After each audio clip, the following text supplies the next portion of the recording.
off-premise consumption at this location. Fruition is currently approved as a specialty food store for carryout only and does not have indoor seating at this time. 856 North Old Woodward received final site plan approval in 2016 for a 4-story mixed-use building known as the Pearl. The approved plans at that time indicated retail and parking on the first floor, residential uses on floors 2 through 4, and 1 level of underground parking. The first floor retail has been demised into 3 separate tenant spaces that you see here. Fruition is applying to go into the northernmost tenant space, and the building is not within the parking assessment district. Therefore, it must provide all commercial and residential parking on site. So the proposed new food and beverage use restaurant Fruition plans to serve fast, healthy foods, including smoothies, acai bowls, and an assortment of drinks. And there are no outdoor seats proposed for this restaurant at the time. In regards to surrounding uses, to the north is B2B zone and D2 overlay. To the east is public property and the Rouge River. To the south, we have the O2 zone and the D2 overlay. And to the west, across the street, is an R6 zone, which is multifamily residential. In regards to setback height and use requirements, there's no changes proposed to the building footprint. The applicant is along the retail frontage line and satisfies that requirement, as both a specialty food store and a food and beverage use meet the retail requirements. The owner of the business has acknowledged that they may only have chairs and tables in the front lobby for seating if they obtain a special land use permit and are approved by City Commission as a food and drink establishment. Their menu includes items such as acai bowls with ingredients like granola, fruits, coconut shavings, and coconut chips.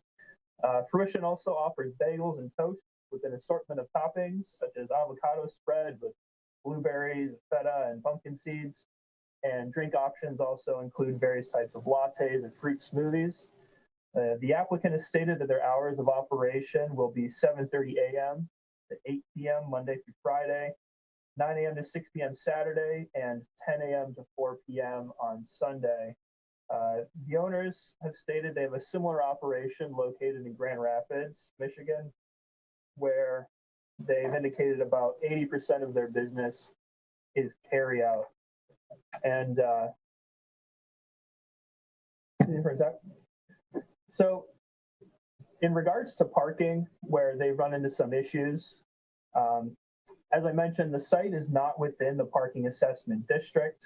Therefore, it has to provide all residential and commercial on site. It exists on the northern edge of the parking assessment district, and it shares access with the parking lot 6 northbound access drive. The parking assessment district ends right here with this lot 6 access drive. So when 856 North Old Woodward received final site plan approval, the site plans indicated that that this space here on the first floor would be retail. And so the retail calculation of 1 parking space per 300 square feet was used in the calculations for the final site plan. However, at the moment, the owner of the property has applied to occupy the 3 first floor tenant spaces with a salon, a spa, and a food and drink establishment Fruition. And these all have different parking requirements than the retail 1 per 300 square feet that was used during final site plan. The salon and spa parking requirement is 2 parking spaces per 1 chair, the service chair. And then the food and beverage parking requirement is 1 parking space per 75 square feet. So the building has a total of 65 parking spaces, which are on site. There are 20 parking spaces on the ground level behind these 3 retail spaces that are open and accessible to the public.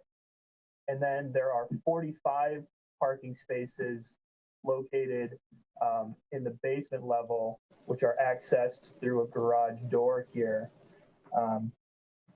In regards to requirements for the residential units, the Pearl is required to have 42 for the residential spaces, which are on floors 2 through 4.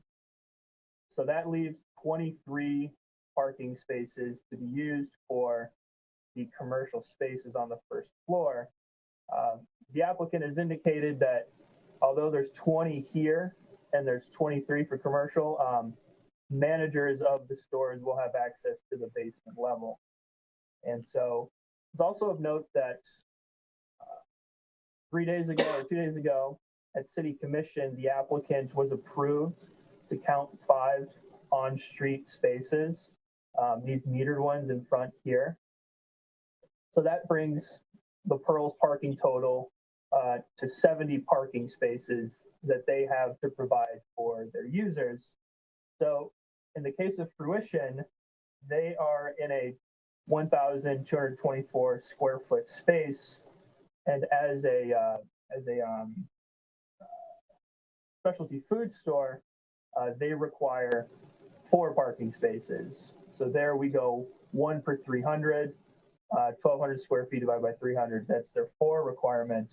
However, the issue is that within their SLUP application to become a food and beverage service, that parking requirement changes to 1 per 75 square feet. So they increase from 4 to now 16 spaces, which are needed in order to be considered a food and beverage space.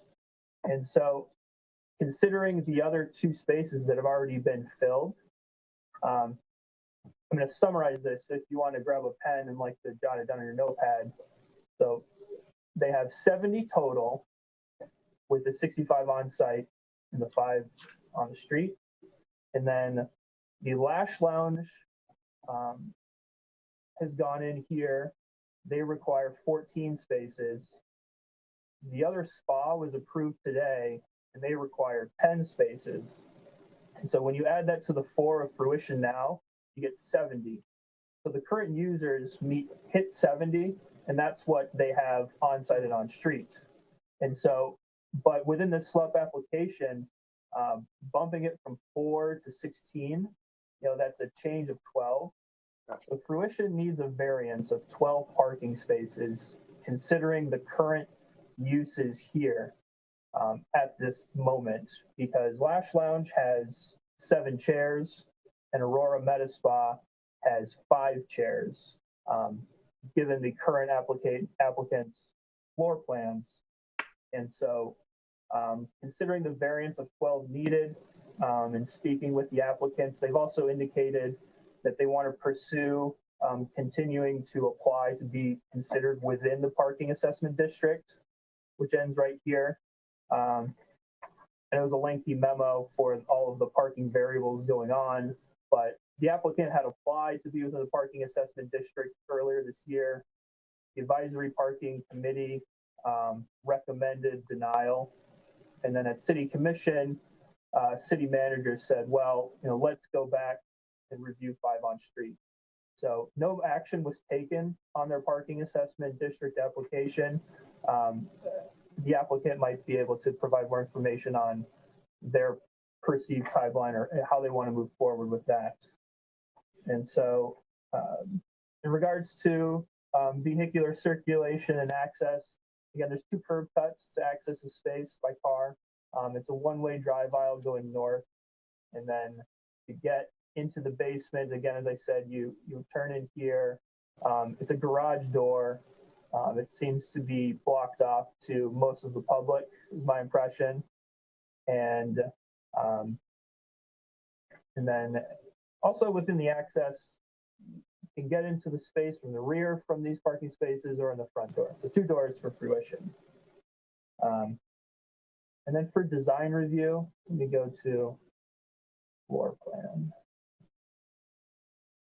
So no changes to the materials of the exterior building are proposed. They have had a sign approved, and the sign meets all of the standards. It says Fruition Acai Coffee Cafe, and I believe they're proposing 2 tables with 4 chairs at each, and 4 high top chairs. But indoor seating is what separates specialty foods from a food and beverage institute where you can go in and sit down. And so in regards to approval criteria for site plan and special land use permits, the special land use permit number 1 says that the use has to be consistent with and will promote the intent and purpose of the zoning ordinance. But given the shortage of parking spaces for the building, which would be 12 for all of the current floor plans submitted, it doesn't appear that they satisfied approval criteria for site plan and special land use permit. However, the planning division finds the ability to satisfy this criteria could change based upon updated floor plans and future tenant uses. Just kind of wanted to make a hypothetical situation. Let me go back to here. The interesting case with Fruition and now the 5 on-street spaces is that there's 28 spaces available for commercial use. And these 2 spaces are at least 1,500 square foot each. So if the spas left or reduced their chairs down or something happened, and there was a t-shirt store and a shoe store, it would be 5 parking spaces, 5 parking spaces. In Fruition 16, that'd be 26 total. So they're under the 28. Fruition would meet the ordinance. And so there's a number of variables impacting them, but right now we're going on approved plans and how the residential units plus the 2 already approved impact Fruition. And so the recommendation, based on the review of the site plan, the planning division recommends the planning board postpone a recommendation to the city commission of the special land use permit and final site plan for 856 Northwood Woodward and Fruition. The purpose of the postponement is to provide an opportunity for the building owner and 3 commercial tenants to consider reaching an agreement where all tenants involved satisfy the requirements of the zoning ordinance and have submitted acceptable updated floor plans with new occupancy permits signed and acknowledged by the tenant. City staff does not recommend approval of Fruition's site plan and SLUP if it doesn't satisfy the parking requirements. And with that, number of parking variables, let me know if you have any questions. Great. Any questions for Brooks from the board? Mr. Chair. Brooks, does the zoning ordinance give the planning board any leeway on this parking issue? I mean, it strikes me that if I followed the numbers right, and if I counted right, this would be 14 seats, 14 parking spaces for 16 seats. And that doesn't seem all that sensible to me. In terms of the other 2 salon and spas? No, in terms of just, in terms of a restaurant. So restaurants are, whether the restaurant has 100 seats or 16 seats, it's 1 for 75. The ratios, of floor space use, it seemed to me, are completely opposite if it's a big restaurant versus a small restaurant. And it just doesn't seem right to me that, just conceptually, that you need that many parking spaces for so few seats. Right. The zoning ordinance doesn't necessarily allow leeway to the planning board except for recommending a variance. For food and beverage and restaurants, the zoning ordinance is fairly consistent, just 1 parking space per 75 square feet. If they wanted to move forward with recommending variance, they may comment, on the floor plan, but then that creates kind of an enforcement issue because we never know how floor plans are going to change when it's not under a kind of a bistro. So it seems to be fairly consistent. Ms. Boyce. I just want to say that I agree with what Mr. Scher said too. I want to make one correction. I believe there are only 12 chairs in the proposal, not 16. I think 4 of those are up against a counter or a bar, if I'm not mistaken. So I'll do a screen share again. it's even less seats than you thought, Dan, which I completely agree. It's absurd that we would require them to have, what was it, 16 parking spaces for 12 chairs. Seems like we kind of, we have a little bit of a mess here, and we've created it, unfortunately. I understand that we can't do anything to change the parking requirement for them, and that only our recommendations might help them if they decide to go forward with the BZA.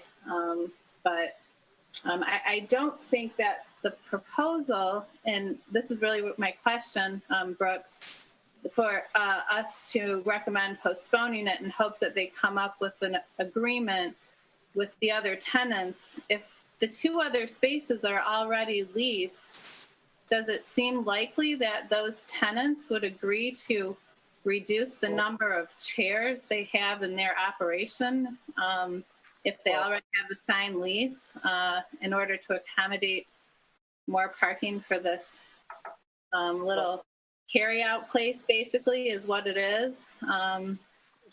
So I guess, Ms. Boyce, before Brooks jumps in, my only question to that would be, is that our problem? No, I guess my point would be that I think the proposal is, or the recommendation maybe to postpone for them to do that is never going to happen. So it doesn't seem like a great recommendation. I mean, it maybe is all we can do, but the likeliness of it happening, if they have signed leases with 2 other tenants, is probably none. Sure. So we're kind of just sending the applicant away without helping solve the problem. I'd much rather see them go to the BZA and request a parking variance with potentially the support of this board, if that's what we believe is the right thing to do. I do, and hope they could get it that way. This is exactly the kind of establishment we would hope to have in a building like this, a place where people can run in and grab something to eat real quick, people who are working in the area or people who live in the residential part of this building. And I just find it really unfortunate that we would require them to have more parking spots than they even have chairs in the restaurant, or carry-out restaurant as it mostly is here, from what I understand. I just feel like they're kind of getting a bad deal. Mr. Boyle. I couldn't agree more. And to be honest, Mr. Chairman, I can't disagree more with you. This is our problem. It's a problem because it's our ordinance that is pushing this particular conversation. If you just look at the plan that Brooks has got up, it says the seating area is 375 square feet. To park the number of people who are allowed to sit there would take up 2,880 square feet, according to current regulations for parking, at 180 square feet per car. That has to be the wrong way around. We're demanding a huge amount of parking, but denying them the opportunity to serve 12 people inside this store. There is something wrong with that. And I would suggest that we need to think about this long and hard. And if it means changing our ordinance later on, all well and good. But in the short term, and I mean over the next 3 or 4 years, I think we need to help the particular tenant here by making a recommendation to the BZA. Mr. Kozik. I agree with both Robin and Janelle's comments. I suspect that that's a bench, and the petitioner, I think, can tell us, but I suspect it's a bench. So you probably do have seating for 16. Brooks, how does the calculation work? Is that gray zone there the defined dining area, and you take that square footage and divide it by 75, or how do you get to your? Right. The applicant and their architect was requesting the city to try and only go by the lobby area. However, historically, the precedent has been to go by the area of the restaurant, which we've generally done. I think we might subtract a walk-in freezer. However, we look at it like the parking calculation also considers workers, the register person, the cooks, the people doing food prep, and so that's how we went by the square footage of that. And if would you also like me to address the concerns from Boyle and Boyce? Well, I mean, let me just finish with some final comments. I know it's with all the salons that they have in that part of town. I know that parking has been, an issue from, I don't know if it still is, but certainly from time to time. So we need to be mindful of that. This is not, there's no parking structure that, it's not like it's right in the middle of downtown. It's at the end of the downtown. And in some ways, just thinking out loud, the fact that it's majority of their patrons are people who come and pick up food.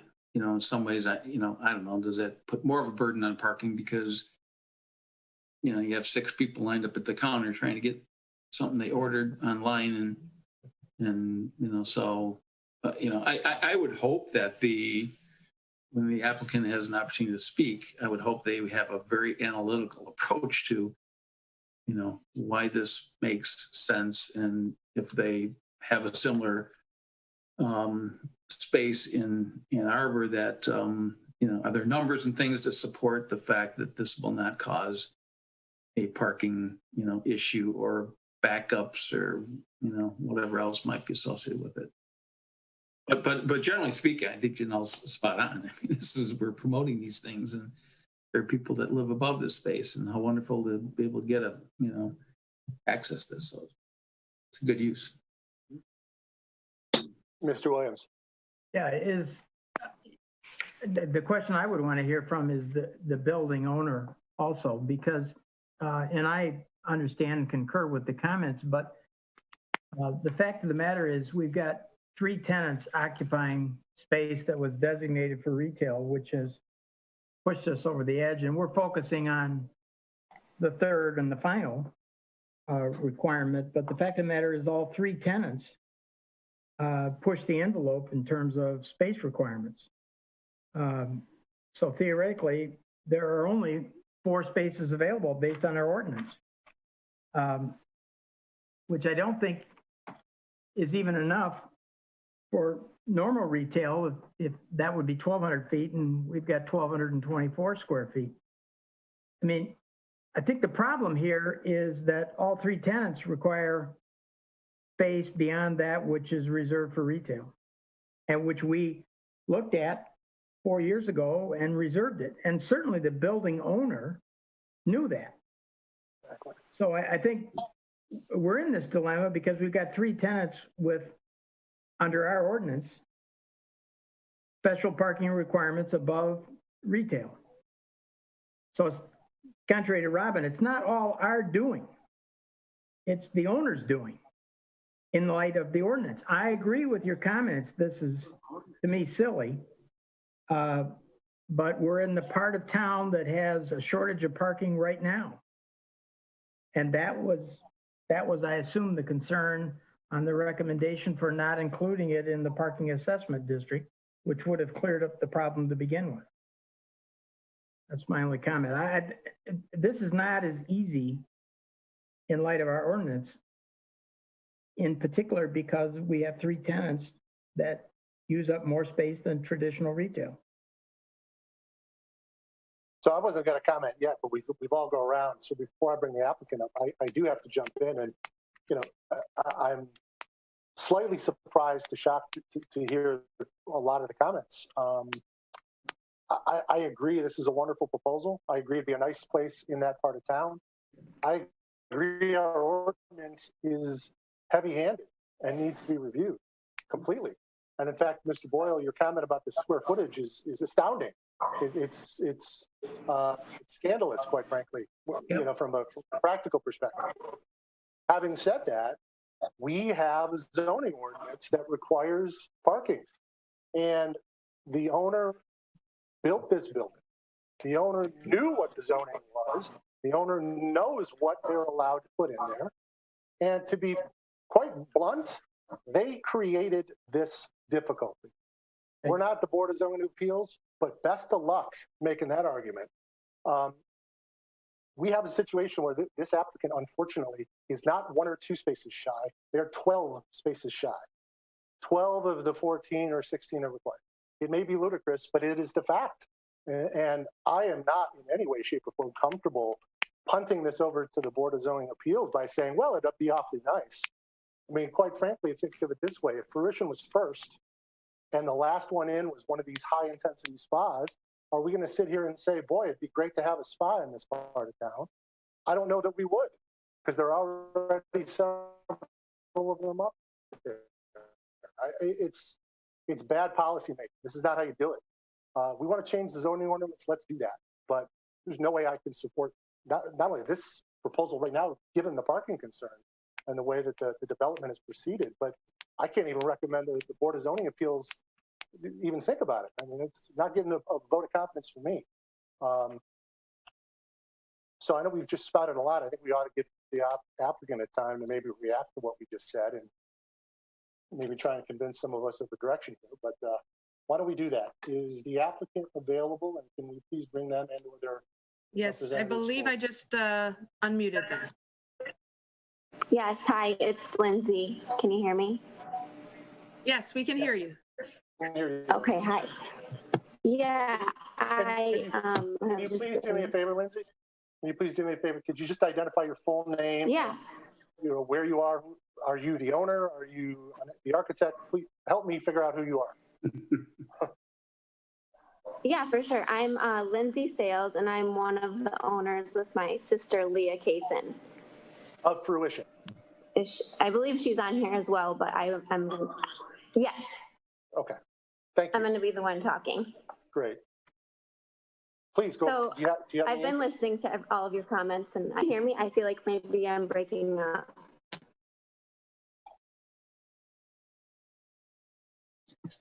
Are you there? Yep, you're breaking up on us a bit. Can you hear me now? Yes. Yes. Okay, we'll try this. So my sister actually lives across the street, and I've been working there. I live in Grand Rapids. We have this basically the same exact concept over here. And like Brooks was saying, 80% of our business here is primarily carry out. And all of our food is already pretty much prepped. So there's no prep. There's not a huge wait time for people to be, you know, sitting at the counter or taking up spaces for longer than 3 or 4 minutes at a time. And really the only time that we're busy per se, which I know that Brooks's floor plan shows that we have like 12 seats, but we actually reduced it down to 6 seats right now. Because really we put this in here under the perception that we were going to be a restaurant. And then, like you guys said, this is maybe a problem created by the building owner. We were not under the impression that this would even be a problem. We had no idea that parking would even come into play for us. Obviously, if we would have known that, we would have never planned out these seats. So, and quite frankly, we probably wouldn't have even have went in this space. So it's been very frustrating for us too, but we've kind of agreed to lower our seats. I know the salons aren't really doing much on their part, but we're kind of hoping that we can come up with an agreement with everyone. But like I said, like all of our food is prepped in our freezer. People order it online and it's pretty much ready to go. We have online ordering there now that's, I would say probably 75% of our business. So the tickets just come through and their orders are ready and people come in, pick them up. They're already paid for. They don't have to cash out. So like I said, we had no idea that this was going to be a problem, and it's been very frustrating for us too. We have this blank space in there. Like we can't even have tables in there. People are walking in saying, are you guys a restaurant? Like, what are you? So, you know, I mean, we're frustrated too, so. Understood. Completely understand. With regard to your operations, just while we're at it, for the record, is there anything else you wanted to add about what type of food, how it might be a little different than anything we have? Yeah. Anything else you wanted to just let us For know sure. about? Yeah, so like I said, our menu is very similar to our Grand Rapids location. The thing, we don't have smoothies there. I know Brooke said that we did. We don't have those, so there's not going to be like any making of smoothies. That we tried to really limit it to things that could be quick and fast. So we put coffee in place of that, and like people come to us truly in Grand Rapids because we are so fast. They don't want to wait for their coffee. They don't want to wait for their acai bowls. Probably 75% of our business in Grand Rapids is repeat customers for that matter. So I know we're asking for, 6 to 8 chairs, but I never really see people taking up maybe more than 4 or 5 seats at a time there, just because in Grand Rapids that doesn't happen. We actually have only 2 spaces in Grand Rapids here, and I can honestly say maybe for an hour of the day they're occupied. I know Grand Rapids is significantly different, but it's also a very busy part of Grand Rapids, just like this is in Birmingham. So it seems like, we're asking for a lot, because I know that the requirements there are 16 spaces, but it's so ridiculous to me because there will probably never be more than 4 people in there at a time. Okay. And I get it. It's your guys' rules. I understand that, but it's just frustrating because, I had no idea this would be a thing. Yes, completely understand. Ms. Boyce, did you have a question? I do. I have a question. I'm just a little bit confused about the seat count after Lindsay spoke. She said that they're asking for 6 seats, or is it 6? So it would be different from the drawing that we have in our packet tonight? Yeah, so I think we proposed to the city that we were willing to take it down to 6 seats if need be. We just wanted some seats in there to make it look more like a dine-in restaurant. I know that when we first submitted it, it was, I think, 12 seats, but then we were very open to reducing that, so. Okay, thank you. So now we, before all of this happened, we have only bought 3 little tables that seat 2 people. So we right now just have six seats. Mr. Williams, do you have a question? Well, it's a question of Jana, and that is it possible to satisfy the special land use requirement by restricting the number of seats, notwithstanding the zoning ordinance requirement? So if we were to go back to the point of postponing consideration for 2 months, but allowing them 4 seats, which by my math takes us to 70, can we restrict the number of seats on the site under the special land use permit, notwithstanding the zoning ordinance seeming requirement based on square footage of 16? Well, you can add a condition to the SLUP to limit their number of seats, but you cannot waive the parking requirement. Only the BZA can approve that variance. But we could, what I'm suggesting is it may change Scott's thinking on a recommendation to the Board of Zoning Appeals if we restricted the number of seats in our approval to 4. And you could do that as a or give them 2 months to go back to the building owner, and Scott is correct, who has created, and which I said, they've created the problem. And to simply, in my view, to say no at this point is really unfair to fruition, right, because they haven't created the problem. The building owner has. And so giving them time to go back to the salon, to go back to the spa, or to agree that 4 spaces is going to work for them, considering how much investment they already have, or strike a deal with the building owner. I'm trying to think of a way that we could recommend to the Board of Zoning Appeals if we restricted the usage to the number of spaces seemingly available. That would be my thought. Any other questions for the applicant while we have her here? Not see any. Thank you, Lindsay. I appreciate you coming on. Stick around as we continue to Is the talk. building owner here? I do not see the building owner. I do see the broker and the architect for the building owner. Well- I will. Certainly, I am more than willing to let either of them speak if they're interested. Mr. Jeffries? Yeah, Jana, if this was a place where you just pick up takeout, a lot of those places have some seating in there for you to wait while your order's being prepared. Is that how do we deal with that? Well, we do allow a carryout. We call that just a general retail, right? Someone comes in, buys food, and leaves. We have let people put in a chair or two for waiting, but not chairs and tables, and where you can sit down and eat. Okay. You know what? I didn't catch that. Everybody froze except for me.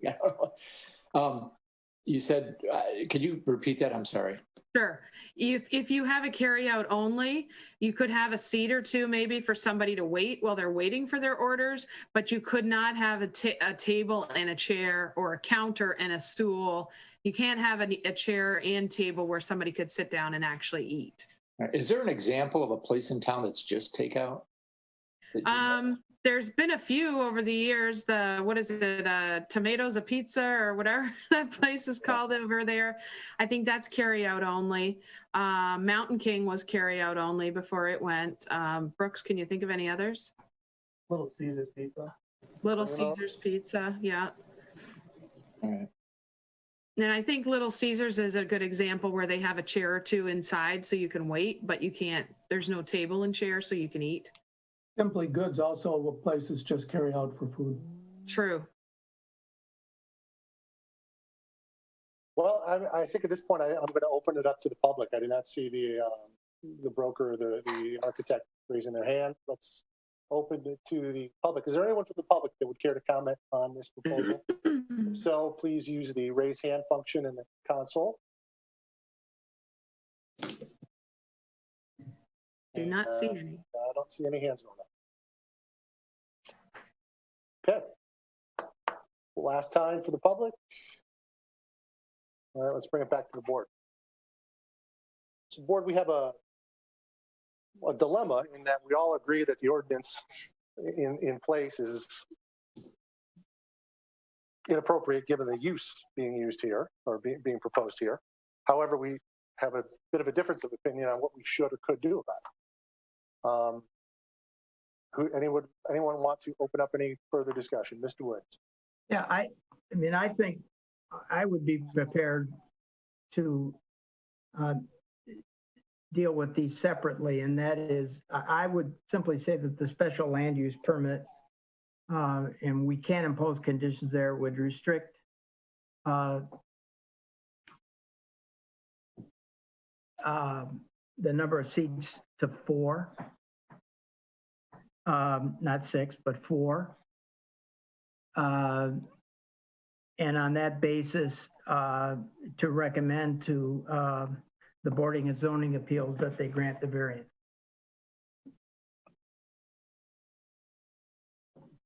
So a question on that from my end, just procedurally, Brooks, the zoning ordinance for this use is not based on the number of stools, correct? It's based on the square footage. Correct. Based on the square footage of the tenant space. So your, Mr. Williams' suggestion would be that we postpone the matter tonight and suggest through our minutes that we would find a variance of some number, 4 is what he's thrown out, to not cause difficulty from a planning perspective. And if they were to agree that we would write into the special land use permit that they could only have 4 seats. Is that essentially what I'm hearing? Yeah, I wouldn't do it that way tonight. I think ultimately, if that's the best we can do, that's what we would go with. I mean, I don't think there's much difference between 4 and 6 from their operational standpoint. But I'm just trying to figure out a way how we can keep them in the space and limit the space that they'd be utilizing. So I think if we simply said, oh, let's recommend approval, the Board of Zoning Appeals is going to probably not agree with us. But if we restricted the number of spaces, which I think are the number of chairs or seats, I guess, which I think we can under the special land use permit, I think they have a better chance. But I wouldn't do anything until we wait a month or two and we hear from the building owner. I mean, I understand what Robin is saying and I agree with him, but the building owner has caused as much of a problem as their zoning ordinance. Right. And to be fair, I don't know why fruition should bear the sole burden here, or the problem. Right. That seems to be placed upon them as opposed to the other tenants. And I guess the final comment I would make, I think this points out the difficulty with our zoning ordinance and the parking requirements. And it's exacerbated by the fact that this property is not in the building assessment district, just like the property at the south end of Woodward between 411 and 555 wasn't in the parking assessment district. So you reap what you sow. Yep. And you wind up with developments that aren't as good as they could be. And I think the final comment I would make is, I think this whole area, which I think was designated as a seam area 2 weeks ago, I don't know how you would have any residential, at least on the east side. There's no parking available now. And so if you were to go second floor, you can have second floor office on the east side and the spaces set to the south of this building, but you can't have residential, even though I would argue the residential probably has less intensity. I think Robin said it best a while ago. Our ordinance is upside down in this regard. Mr. Kozik. So as I mentioned before, in concept, I'm in favor of this thing, but I wish, and I don't put it on fruition because they're not building owners or architects or engineers, but I wish I had more information. So if I was making this presentation and making this argument, I would show the greater context and the other, potential available parking in this district. Look at it in more of a global sense. We're just looking at this specific site, and I'm a bit afraid by, if I'm traveling north on Old Woodward and I come in because I want to go to fruition and there's 5 parking spaces, and if those are occupied, there's only 5, and one's a barrier free. So 1, 2, 3, 4, so chances are that I can't park there and the other ones are being used. What do I do? So now I'm back out on, and we all remember because we approved this, and I think we sort of shifted, where the entrance would be to the access to the garage on the lower level. So I'd like it, I'd like to, because I'm a little concerned that I've heard issues with parking in this part of town, and either show that there's an abundance of parking. However you tap into the information, does the city have that available? Where the farmer's market is, there's public parking. Can that help serve this need? More scientific or data that, shows what's happening in Grand Rapids and how this, is similar. And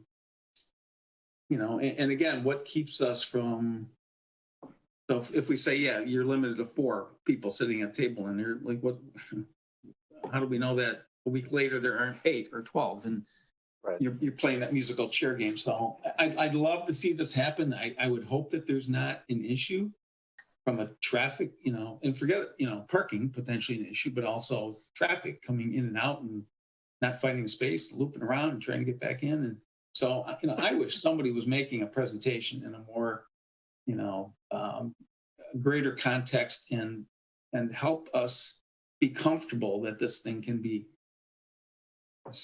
meet the parking needs and also not cause some traffic congestion, pedestrian vehicular issues or something. So I'm reluctant to support it in that respect. And I'll just add, I'm just reluctant to pick a number out of air too. So I'm with you guys that they would have to come to us with some sort of a analysis in my mind. We'll go Mr. Scher first. He had his hand up, and then we'll go back to Mr. Wood. Brooks, did I understand you to say that the parking was a requirement of the SLUP as well as the final site plan? For SLUP approval, it would have to meet elements of the zoning ordinance. Okay. So that's where I picked out what it's so short on parking spaces, we weren't comfortable going forward. Okay, now I understand that. I guess the other comment is that it's really the question from a practical point of view that I think Mr. Kosek started to address is the marginal difference between the 2 or 4 or 6 or however many seats, people staying whatever period of time longer to eat in a place like that than they would to walk in and pick up and walk out, over the general load on the parking in that area. So I don't know that we're in a position certainly now or maybe ever to really understand that. And again, from the planning division and the zoning ordinance, we don't go by the number of chairs in restaurants given the floor plan. Those can always change, and it's really hard to enforce that. We go by the square footage of the restaurant tenant space.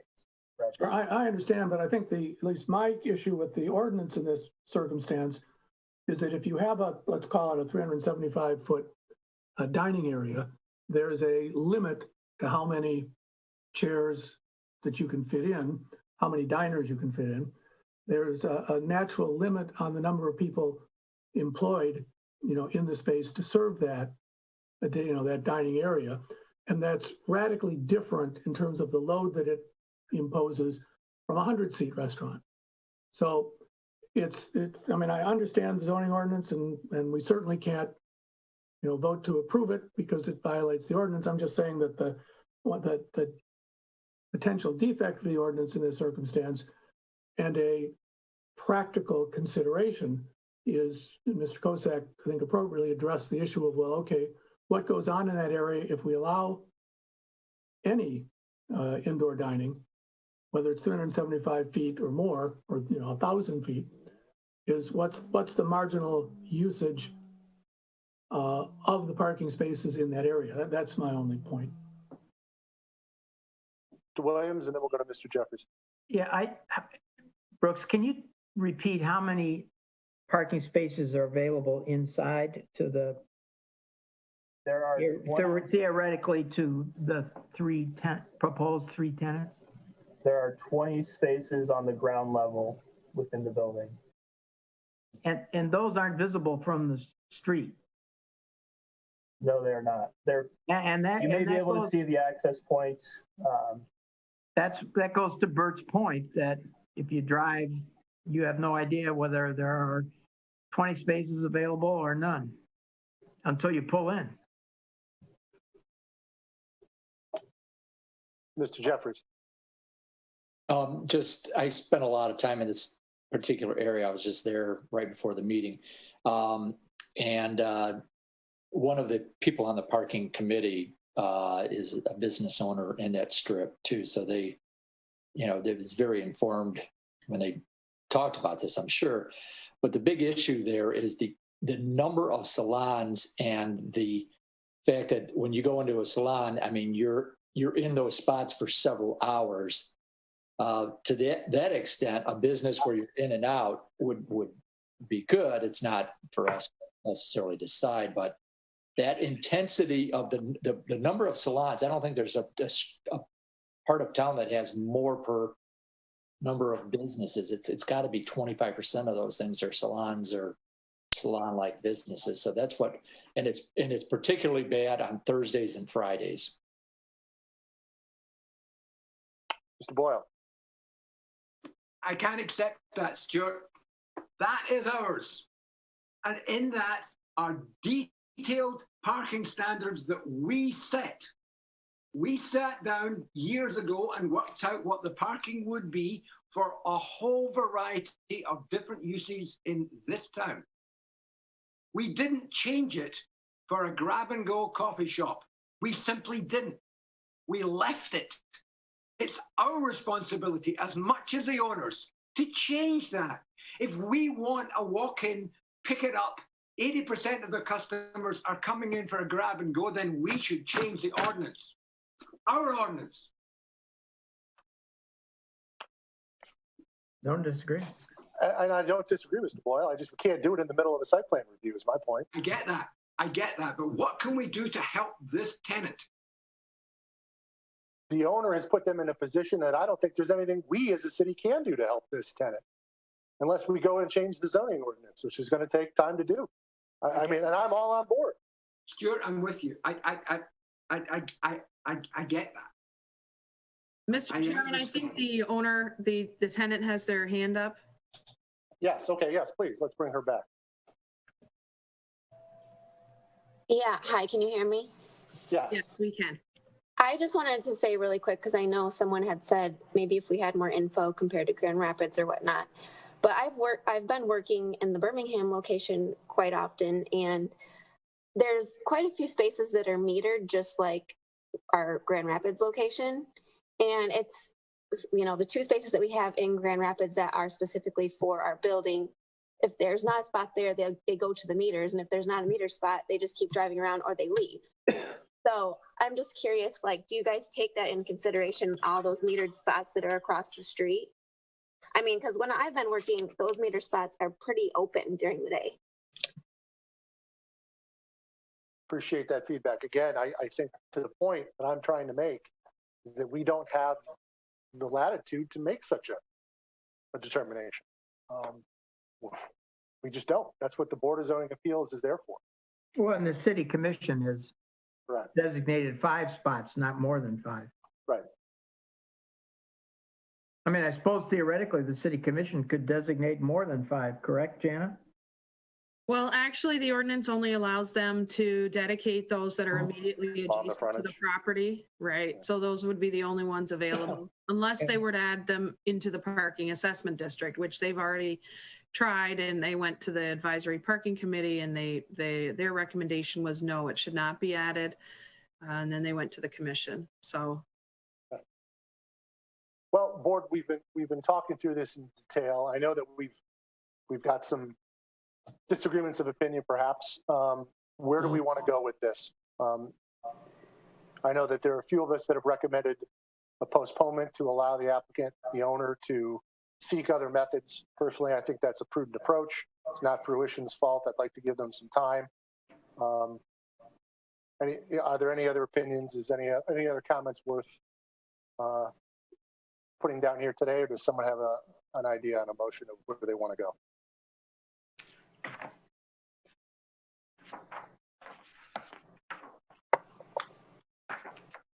No?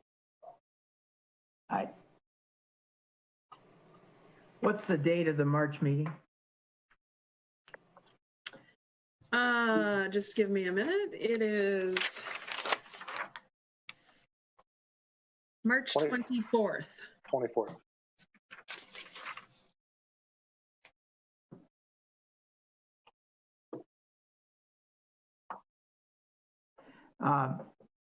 There's a recommendation 10.0 on a motion to postpone. Do you want me to read it all? I mean, I just would make the motion in accordance with the recommendation of 10.0, the first paragraph. And I would make a motion to postpone the recommendation of the City Commission of the special land use permit and final site plan for 856 North Old Woodward fruition until March 24, 2021. Motion by Mr. Williams. Do we have a second? Second. Seconded by Mr. Boyle. Any conversation at the board level? To the public one last time. Anybody have a comment on the motion that we have? Not see any hands going up using the center console. We will bring it back to the board. Could we please call the roll? Brian Williams, Yes.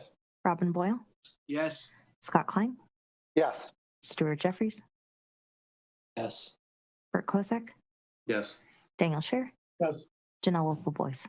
Yes. Motion unanimous. Thank you again. I know you're frustrated. I think you can hear our frustration at where we're at. Please do your best to take from what we said here and work with the owner and see if we can come up with a solution. Best of luck. Let us move along to our next item. Mr. Chairman, can I make a comment consistent with Robin's? And that is, I think in light of the master plan issue that we're reviewing and the indicated desire by the planners for more residential and the fact that our ordinance is inverted, I think the master plan has got to be include within it this concept that we just dealt with this evening, but also the concept if we're going to have more residential. We've really discriminated against residential in favor of commercial by the parking assessment district concept. So I think all of those things have to be reviewed going forward. Well, I wouldn't disagree. I do think they need to provide us with input on where our ordinances would need to change for any proposals. I agree.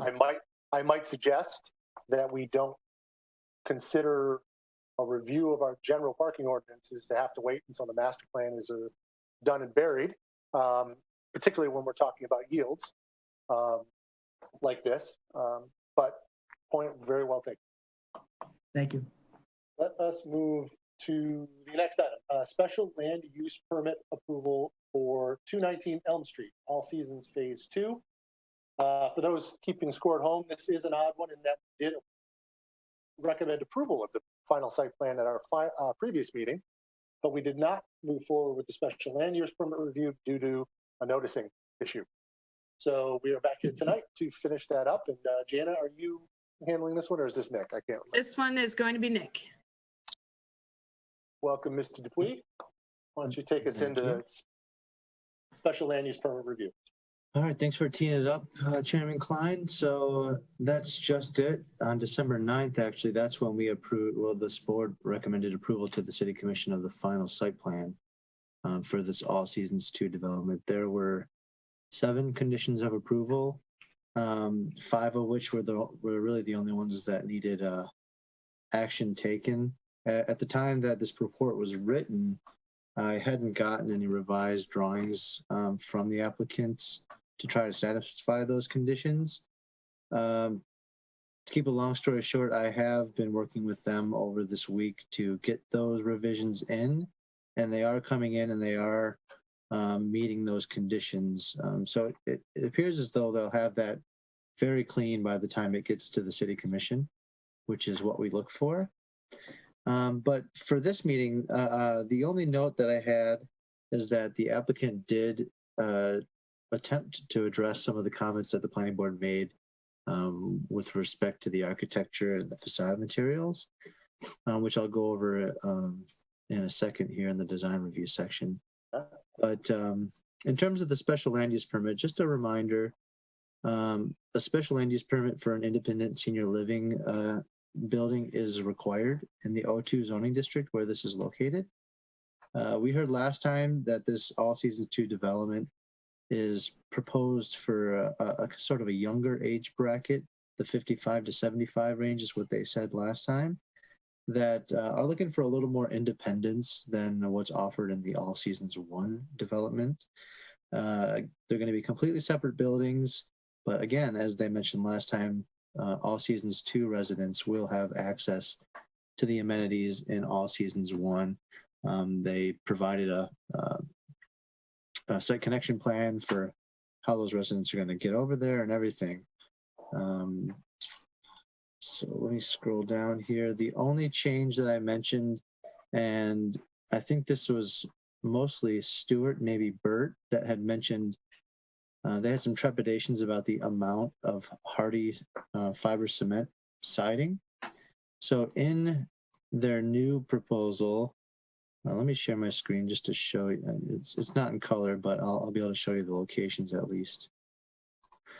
So in these areas where there's proposed fiber cement board all up on the 4th and 5th floors. They're proposing a potential substitute, two specific potential substitutes that would be metal siding and then a 3-layer of a cement stucco type finish. I know we don't like options here. You know, it's not your job to choose which one that they should go for. I think we can maybe handle that internally, but I wanted to bring it up just in case you did have some feedback on a new material potentially for that 3rd and 4th floor facade based on the comments from last time. Stop the share. Yeah, as I alluded to, that was really it. The recommendations didn't change. We still recommended approval to the city commission for the special land use permit. All the same approval conditions still apply as far as this final site plan, but that's really it, Chairman Klein. I'm open for questions as always. Thank you, Nick. Any questions from the board, Mr. Williams? I'm confused. Are we going back to approve the site plan? I thought we were just gonna look at the special land use permit. Yes, you don't need to, you already made a recommendation on the site plan. That'll still go forward to the city commission. If you want to clarify that you're okay with the couple of changes that are proposed, that's fine, because the city commission will still make the final decision on the site plan. You just need a motion on the special land use permit. Okay. If on the other hand, you don't like what they presented, this is the opportunity to say that as well, or to imply that you don't have enough info. Certainly a fair comment. Correct. Mr. Sheriff. So I'm not sure this is precisely on point for the SLUP, but I noticed in the materials that the LEED certification that they require to have the extra story that's been approved, they score 44 out of the required 40, so they make it by 4 points. So my question, Nick, is who for the city makes the judgment of the scoring and what standards they use? And by way of example, they get 1 point on what they've submitted for heat balancing, as opposed to 0 points, 3 points, or 2 points. How is that 1 point decided? Is that something the developer suggests? If so, who vets it? And are there standards for that, or is this just pulled out of the air? There are standards for that. It's nothing that the city gets involved in, however. So who does the city rely on then for that? The state. Well, somebody at the state reviews it? Okay. Not at the state, at whatever agency that they're submitting to, correct? Correct. It's at the state level, yes. Well, that's the U.S. Green Building Council. That's not the state of Michigan. Oh, you're correct. Yeah. You're correct. I made a mistake. Yes, it is a U.S. Green Building Council. It is not. I was thinking it was the state who also does the building codes, but you're right. It's not. And if I may, the USGBC website, you're able to look at these buildings and just monitor the progress. You know, if it's still in progress, it'll say it's still in progress. That's just an additional check. Just to follow up on that, is it a requirement that they are certified? Yeah, that's what the ordinance says. Okay, LEED certification, so actual. Yes. According to Hoyle. Yep. It doesn't specify level. I know there's different levels. It's just LEED certification.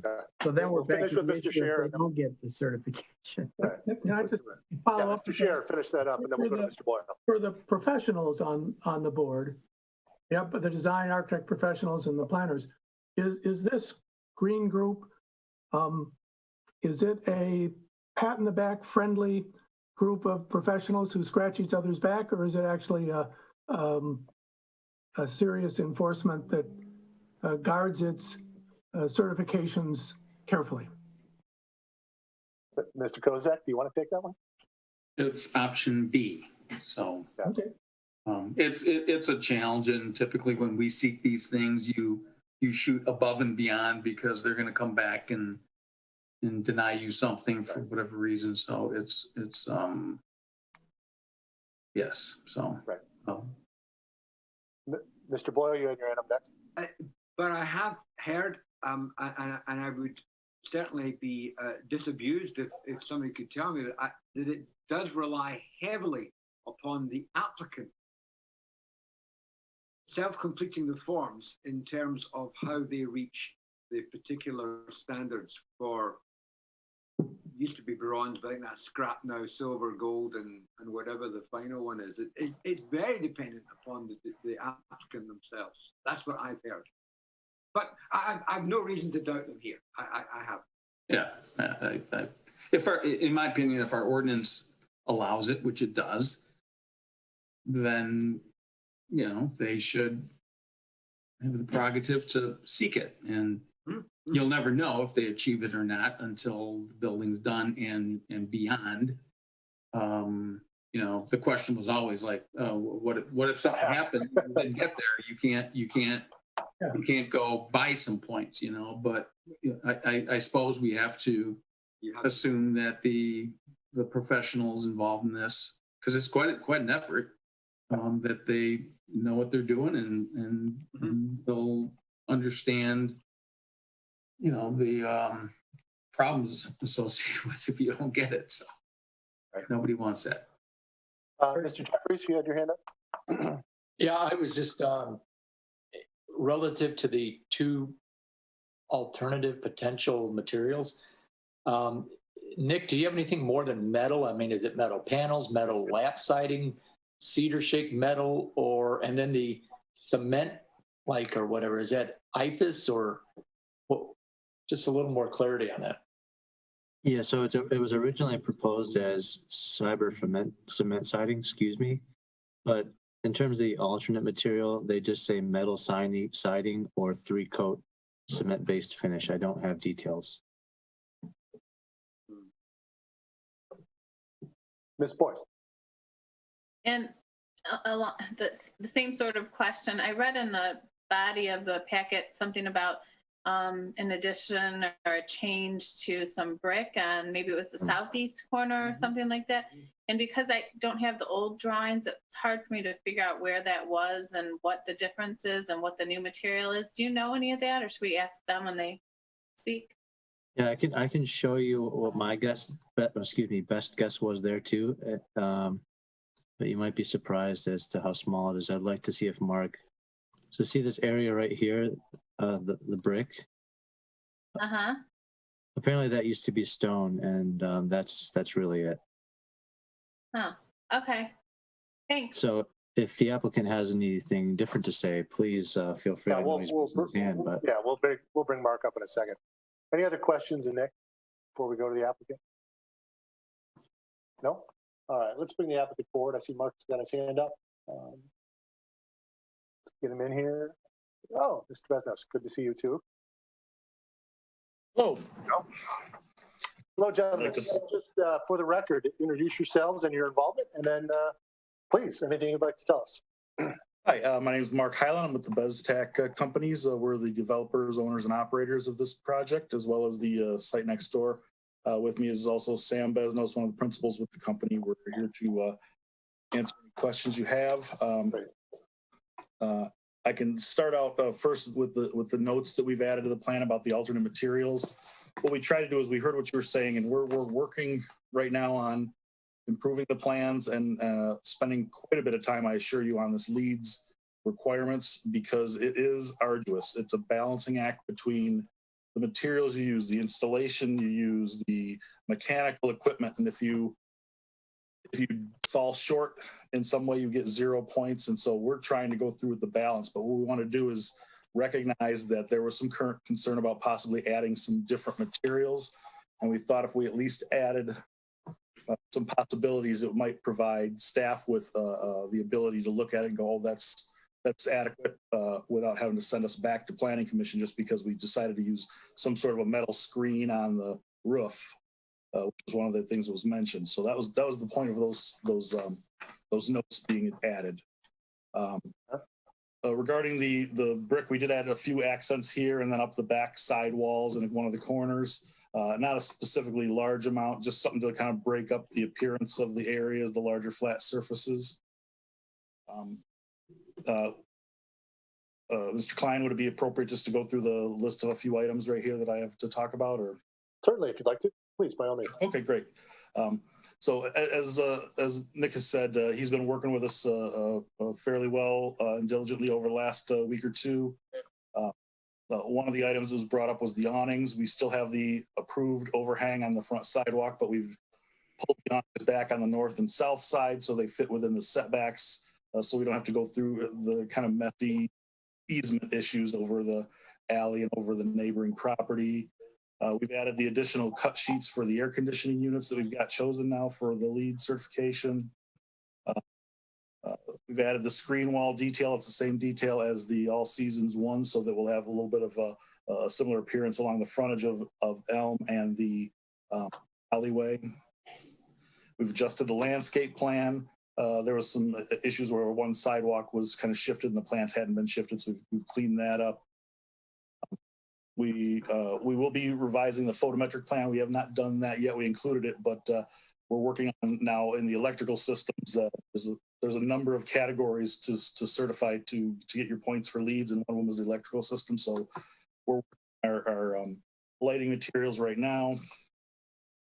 The fire control room per the fire department. We've got a rooftop plan in the seating areas and the gathering spaces. We did provide a draft of the LEED scorecard, and we are over the requirement. However, we will still be looking at several different areas to add some more points because, as it was noted, they will not hesitate to not give you the points that you thought you would get. So you always want to aim high so that they can trim a few things out in the process.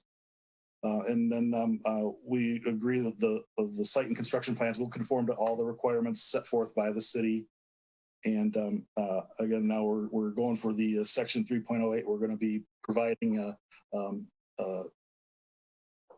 LEED certification. We're also going to be contributing to the parking fund, which, as a side note, we have plenty of parking space and it's residential. So, so we're working on that for you too.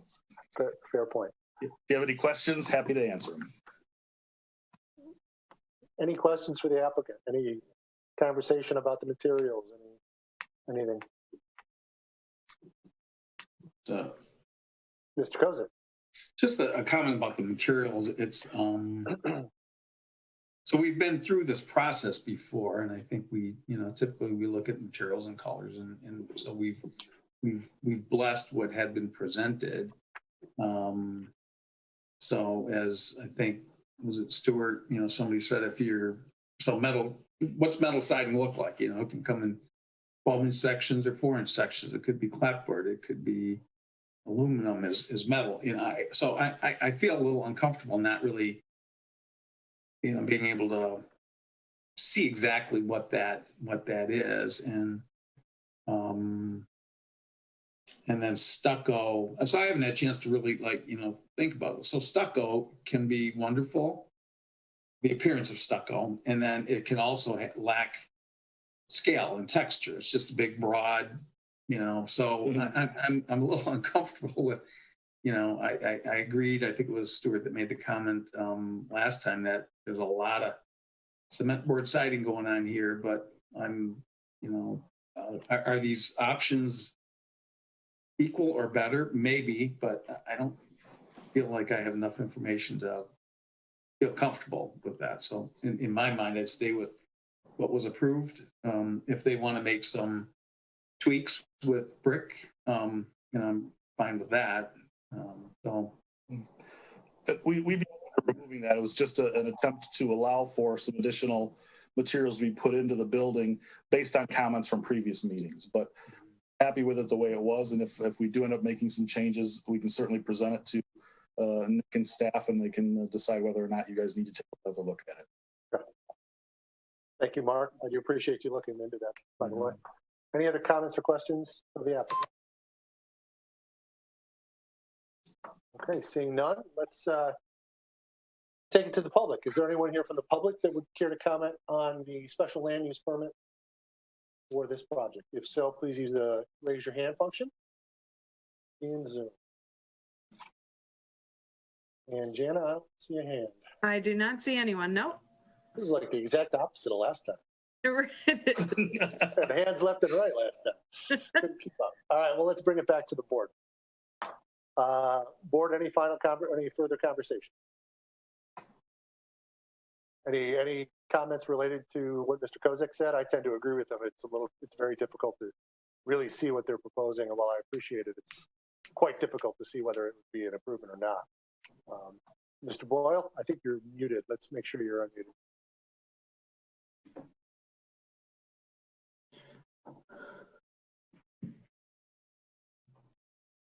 How's that? Have we seen, and I know we're on Zoom, but have the applicants presented any of the finishes to us for this building? I can't remember. Mark, did you bring any? Did you submit anything? Yeah, there's a whole sheet outlining the different photos, materials, and fabrics and everything else. Yeah. We did. Oh, okay. I just had no memory of it, so gone over my head. Thank you. Okay. Any other comments from the board? Anyone interested in moving forward one way or the other?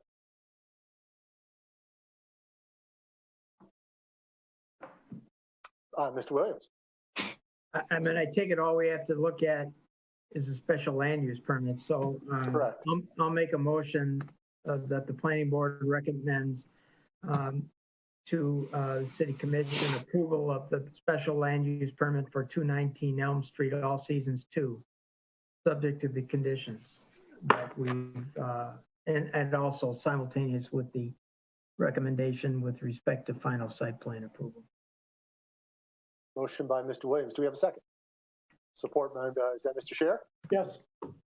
Support by Mr. Scher. Any conversation at the board level on the motion? No, we will go to the public. Anyone in the public care to comment on the motion to recommend approval of the special land use permit? I do not see any hands going up. Nope. So we will bring it back, and if we could please call the roll. Brian Williams, Yes. Daniel Scher, Yes. Janelle Whipple-Boyce, Yes.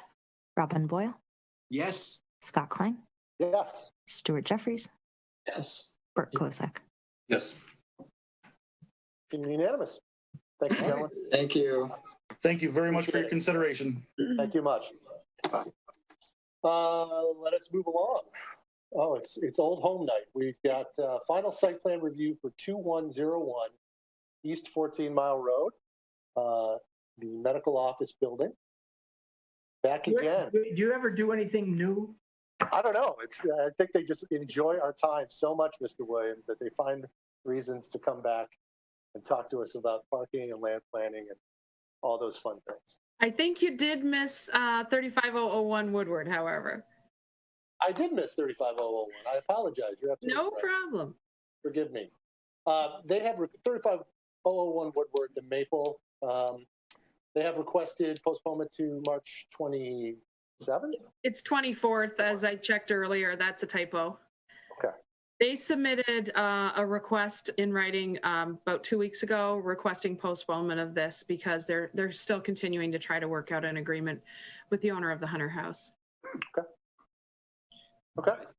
So I'll move to postpone consideration of final site plan approval for 35001 Woodward the Maple with respect to or postponed to March 24, 2021. Motion by Mr. Williams. Do we have a second? Final site plan, I think. Seconded by Ms. Boyce. Is that correct? Could you say it out loud just for the record? Oh, yes. Sorry. Thank you. Seconded by Ms. Boyce. Any conversation at the board? To the public quickly, any conversation on the motion? Do not see any. Hearing none, we'll bring it back and please call the roll. Brian Williams, Yes. Janelle Whipple-Boyce, Yes. Robin Boyle, Yes. Scott Klein, Yes. Stuart Jeffries, Yes. Bert Kozak, Yes. Daniel Scher. Yes. Unanimous again. Thank you very much. Apologize for that. So now let us at long last come to 2101 East 14 Mile Road, Medical Office Building. Who is handling this one? Brooks? That'd be me again. All right, sir. So the applicant for 2101 East 14 Mile is coming back for a site plan amendment. They were approved in February 2020 for a medical office building.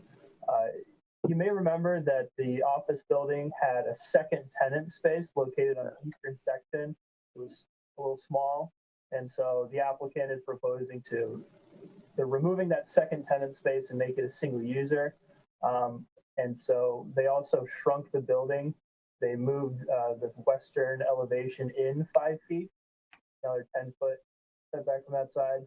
And so the change in the square footage and footprint of the building activated requirement for a site plan review again. And so the applicant's been kind to bubble out changes made since it last came to the board. So as I said, this setback used to be 5 feet, now increased to 10 feet. So it spans 115 feet. On the eastern side, changes are they used to have 4 AC units. Now they have 3. Those are screened by arborvitae. They moved this DT transformer up a little bit. They screened that on this side with some arborvitae, and they've provided an updated landscape plan here. One of the conditions of the approval last year was that they have this 7-foot sidewalk, and the landscape bed projected out 4 feet. They brought that in 3 feet as a condition to provide 4 feet of access for the condition. Another subtle change is that they shifted this landscaping island over 1 parking space. They're required to provide parking lot landscaping. They meet that requirement. I believe they moved it over 1 to provide quicker access for the handicap spot. Another condition of the approval last year was that the screen wall adjacent to the residential be brick to match the building.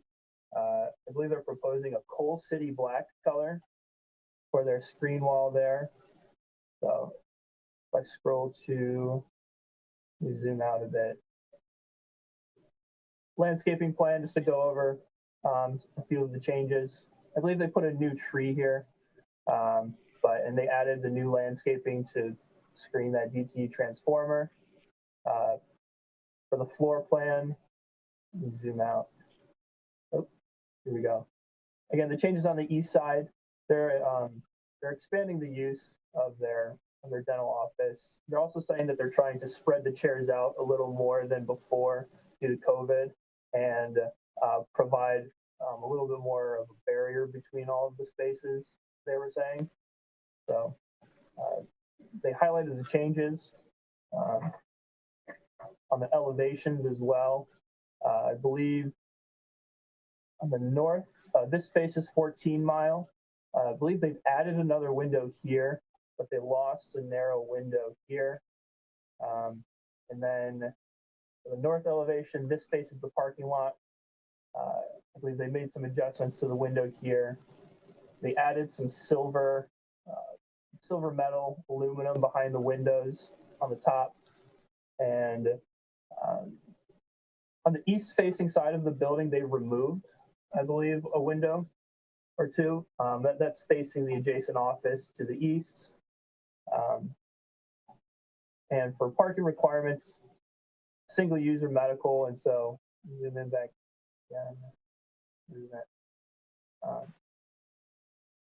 The building's required to provide 26 parking spaces. The medical requirement is 1 per 150 square feet.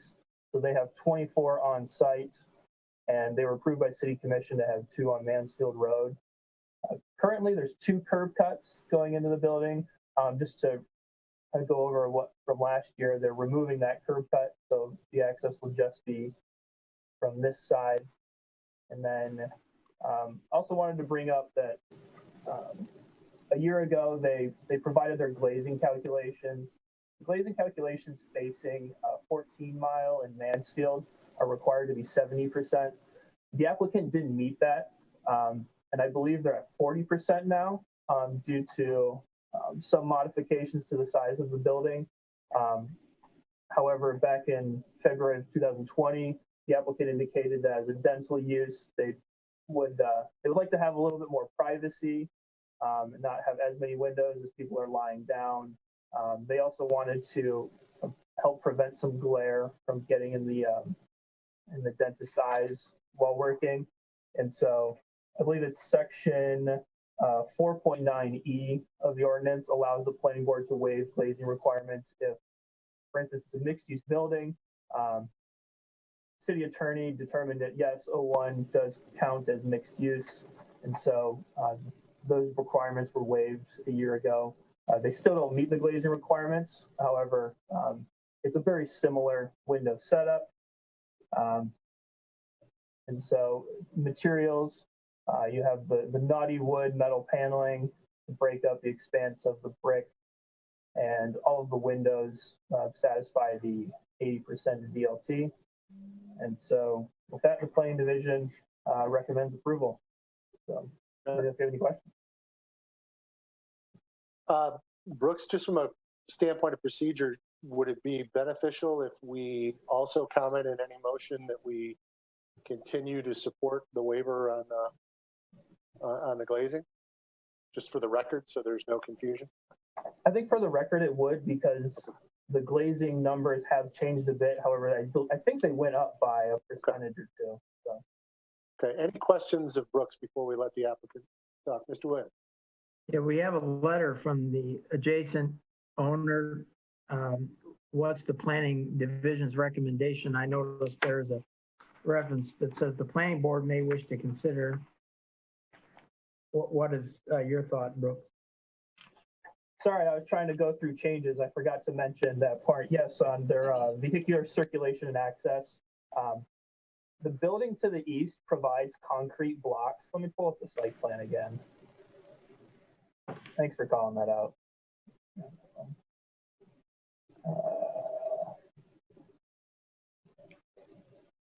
Here we go. Zoom in one more time. So the building to the east is a dental office as well, and they provide concrete blocks here to prevent passage from one parking lot to the other. So the planning board may wish to consider requiring concrete blocks on this side too, to further prevent cars from passing from one parking lot to the other. Right now, there's not a screen wall on this side. However, because the adjacent parking lot's commercial, not required. Okay. I mean, is there an area between the two parking lots that's not covered by these? There's parking bumper blocks is what divides the two. What's the height? Oh, 6 inches. Or at best. 6 inches, yeah. 4 or 5 inches. But it covers the entire length of the division between the two parking lots. Right. And the concern of the neighbor, you know, I spoke with him about this. His concern is that even though that parking lot's been vacant for years, he's always had customers that would try to park over there. So he put up those parking blocks himself because he didn't want them going back and forth amongst the property. And the concern is, of course, that people, being people, will park and mix and go back and forth. And he doesn't have any parking issue in terms of parking shortages. I don't believe these folks will either, but he doesn't want the two of them to get, you know, at odds because people are parking in the wrong place. I have a photo of the site if you want me to pull that up. I'll show them. So is this really just a matter between two property owners kind of working with each other? Well, or not. Or not. Well, I think, yeah, they just want, there's no need to have a screening wall there because it's not required between two commercial parking lots. He already has bumper blocks on his side. He's saying it might be helpful if they put bumper blocks on this site as well, just to make sure people don't try to cut across. Well, they can still park in one lot and walk. They could. So, you know, come on. This is silly. Any other questions before we go to the applicant, Mr. Jeffrey? Just a comment. The orthodontist gets their customers typically from a dentist. So I think we have a relationship here that should be workable. It's not off to a very good start. It'll be fine. All right, any other questions? And I see Mr. Cliff here. Would you, is representing the applicant? Would you have anything else to add? We could unmute him, please. I'm sorry. Maybe just introduce yourself to the board again. I don't know if you have anything to say. My name is Robert Cliff with MGA Architects, 4351 Delamere Court, Royal Oak, Michigan. We're just here to, again, resubmit these drawings. We were approved back in February of last year, and then 3 weeks later, the world shut with COVID. As a result of that, during the next few subsequent months, there were discussions on how to improve the floor plan to basically as a response to the COVID pandemic and how we could improve patient and staff safety within the building. And it was determined that we'd be best to enlarge a lot of the spaces within the office in order to improve social distancing, and then provide a little bit more storage for PPE gear and cleaning supplies, which are now pretty much required. So basically the whole plan revision, anything that was done on the site has been a reaction to what we had to do to improve the life safety on the inside of the building. Okay. Any questions from the board? Seeing none. Thank you, Mr. Cliff. We'll come back to you if we need you. With that, I'm sorry. Mr. Kozik. Just a quick question. So, logic would suggest that it would be beneficial to, and I know you don't control the property to the east, but that would be open and there'd be shared parking, and I could back out without banging into some parking box, whatever. Or do you know any history there between property owners? Well, just what I alluded to a few minutes ago, that I was asking the architect. I'm not aware of the history or whatever between the two property owners at this point. It's always been, the parking blocks were always there. So there was an assumption on our part that that barrier would remain. Okay. And I don't know that 2 rows of parking blocks is, better than 1 row of parking blocks. If they're parking blocks, you can't go from one side to the other side. So, all right. I was just curious about things. All right. Any other questions? Let me take it to the public. Does anyone in the public care to comment on the application? Will you please use the raise your hand function? I do not see anyone raising their hand. We'll bring it back to the board. All right, board, any further discussion? Anyone willing to take a stab at a motion? Where do we want to sit? Don't make this like pulling teeth. I've done 3. See what I did there? See what I did there? Yes, it was great. We didn't want to dignify it by reacting to it. I'll be here all week.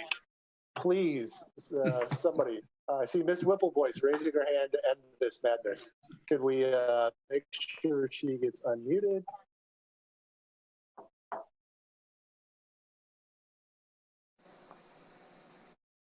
Oh, we need Miss Whipplevoice unmuted, please.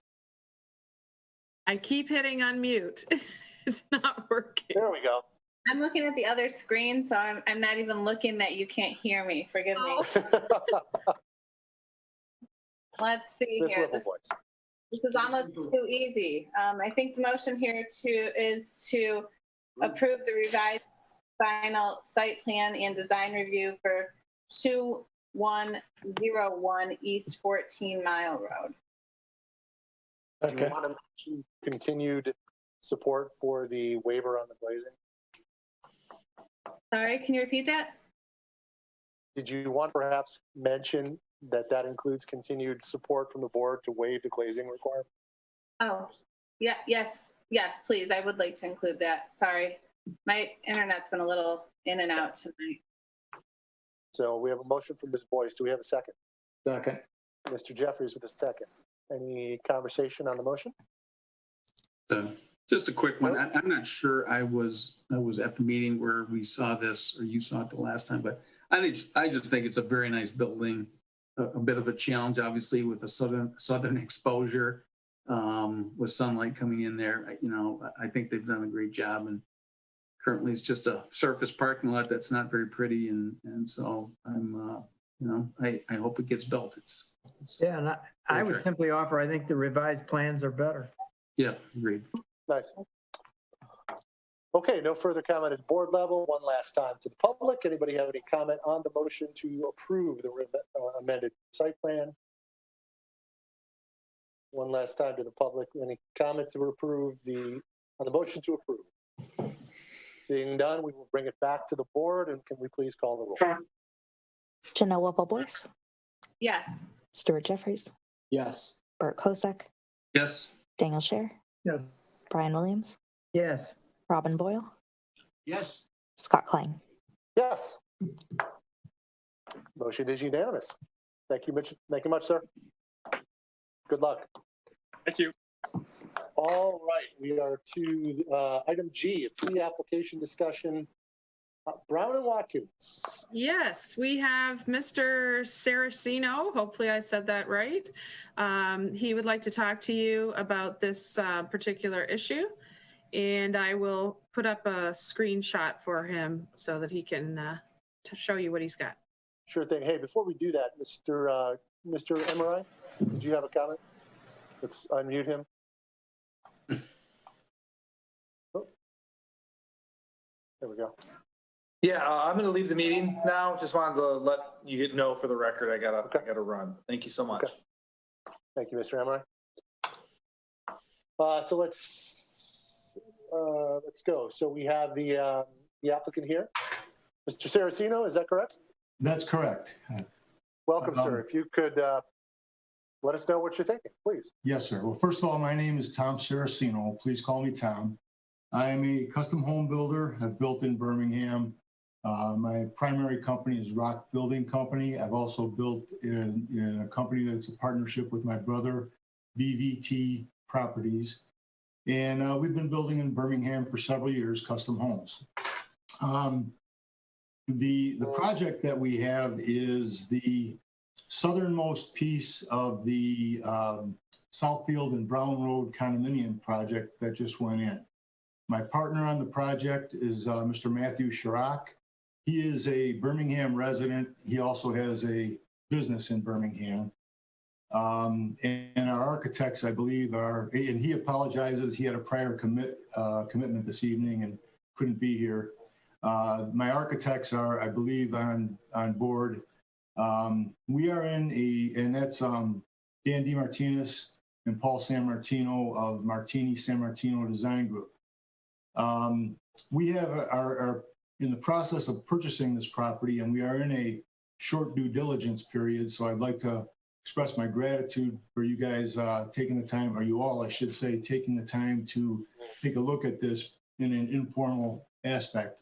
And I especially like to thank Ms. Ecker and Mr. Cowan for their assistance and helping get this thing quickly in for me. The piece that's on there has an R8 zoning, and what we're looking at doing is it would allow for the zoning would allow for possible 3 units for the size of the parcel. To get 3 units to work, we would have to come up with something that was a little bit strange. So we decided against it because we want it to be something that's going to be very attractive for the neighborhood. So we're looking at doing a 2-unit building. Approximately, the 2 units would be approximately the same width of the 8 units that are on Brown Road. Won't necessarily be the same elevation. It's an independent project from that. And like I say, we're in a due diligence period on purchasing the property. We're looking at doing something similar in concept where there would be a 2-car garage in the back of both units. And we learned with the assistance of Mr. Cowan and that there was a process previously with the owners of the property that are current that they had a difficult time on trying to do something there because the residents were a little bit against it. And I think one of the main concerns was the off-street parking. There's no off-street parking at all on Brown Road. And then on Watkins, there's only parking on one side of the street. So we decided to come up with a concept that would be a 2-unit building with the garages in the rear, and propose a separate driveway, which would create really a pretty large amount of off-street parking if they were going to have several guests over or something like that. I'd like to, and again, these won't be really big units. It would probably be 3,000 to 4,000 square feet.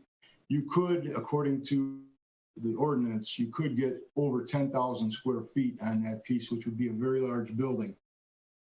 We're proposing the total building size to be 6,000 to 8,000 square feet, 3,000 to 4,000 per unit. Then they would be condominium townhouses. And as far as the facade, we haven't really gotten that far. We're just trying to make sure that this is something, what we're doing, we believe conforms completely to the zoning, and we believe there shouldn't be any difficulties with it, but we would rather present it in an informal capacity to be sure that that we could get this approved before we purchase the property and commence down the road. The architects are on board, and Paul or Dan, if one of you guys could talk about the building and what we're doing, I'd appreciate it.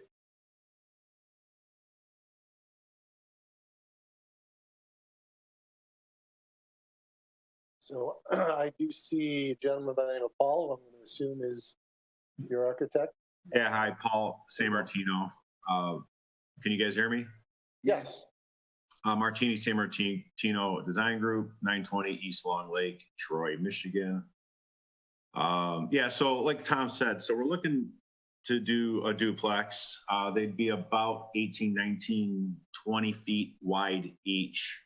And what we're kind of just thinking out of the box here, I know if I were to live in one of these, I have small children, it'd be great if we each had our own driveways to accommodate our units. So going with about a 9.5 foot side yard on each side of the building, which would allow each homeowner and their guests to come travel up and down the driveway and then spin around and get into the garages in the rear. And then we would have each owner would have a little backyard space, green space that might be divided by some sort of fence. So, you know, versus having just one curb cut and one driveway, I think would be challenging because it would have to be a one-way situation.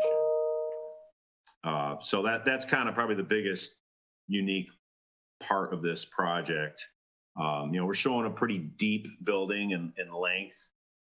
Probably isn't going to be that deep. We're just kind of showing maybe a worst case scenario, but these units will probably be at least 10 to 20 feet shallower. So those garages would actually pull towards Watkins, if you will. So that's kind of the theory. And then we're kind of thinking exterior wise, more of maybe a modern twist, you know, but very warm colors, warm materials, but more of a clean lined look. So just to maybe kind of offset what's being built to the north of us, which is more traditional. So that's kind of what we're thinking. These might be 3-story units. We might have a flat roof type roof green space on the roof. So we're just kind of exploring options right now. So if anyone has any questions, by all means. Board, Mr. Williams. Refresh my recollection, Janet, did this portion of the site, it was actually part of the final site plan approval for the other 7 units, was it not? If I remember correctly, it was listed as a future phase and it was not included in the approvals. So they were going to come back and decide. There was some discussion about putting a single family home. There was some discussion about putting attached single family like proposed here. And they decided to wait and move ahead with the portion along Brown. Mr. Kozik. I mean, I don't remember the details of the total site, but you know, it's relatively complex. And there was a lot of discussion about this site in particular. And I'm not sure if the first time that group was in front of us, they suggested it would be a single family home. I don't remember. So I don't have it. I don't have enough information to really respond to this other than, you know, I wonder again how this sits relative to the single family homes to the south and to the east.